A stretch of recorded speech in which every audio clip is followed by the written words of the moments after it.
गावबुरायानो गामिनि गाहाय हिसाबै दा सरकारखौथ' जोङो बिसोरबोथ' जोंनि आगदा आगसि आखायानो थाबाय अब्लाबो जों बिथांमोनखौ जों इसिबां माने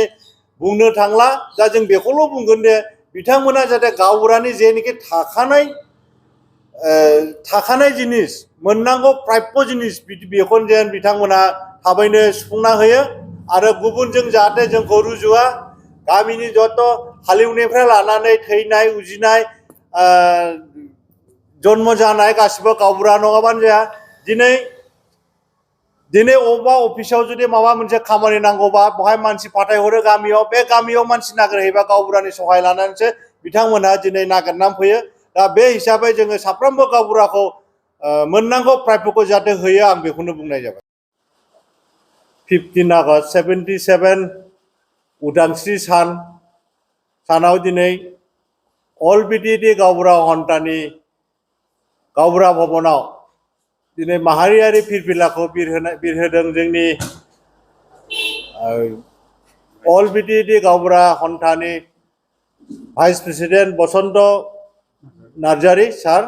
आरो लोगोसे जोंनि मोनफ्रोमबो क'क्राझार जिल्लायाव थानाय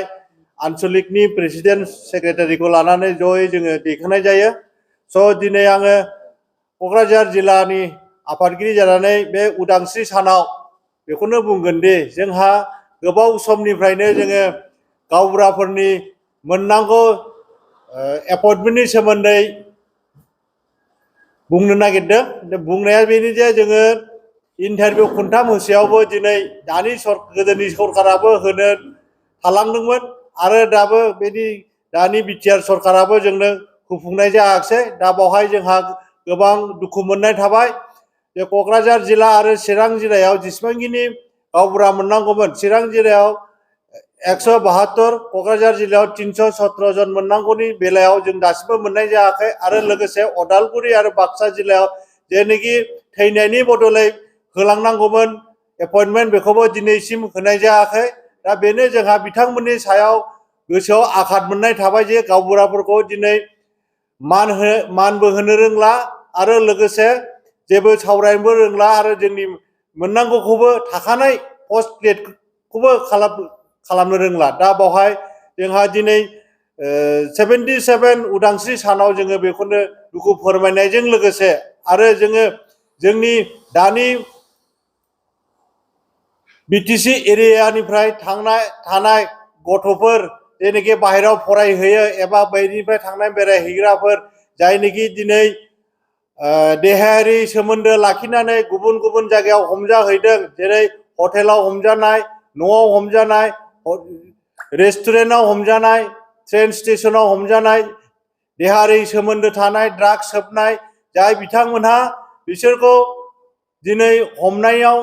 बाहागो लादोंमोन बिथांमोननिसिम रोजा रोजा साबायखर थाबाय आरो जोंनि गावबुराफोरनिफ्राय जोङो बेखौनो बुङोदि अल बिटिएडि गावबुरानि जानानै आङो बेखौनो बुङोदि जाय बिथांमोनहा दिनै बेखौ इभेक्सन खालामनायाव बा हमनायाव थांदोंमोन बिथांमोननिसिम आङो रोजा रोजा साबायखर थाबाय आरो जोङो हागौमानि जोङो बिथांमोनखौ जों हेफाजाब होगोन होननानै जोङो दिनै 77तम उदांस्रि दिनाव बिथांमोनखौ जोङो जोंनिफ्राय गावबुरा हन्टानिफ्राय बरायना लानानै मोजां खामानिनि थाखाय अराय सम आरो बिदिनो मावलांबाय थागोन आरो जेराव जेराव बाखि दङ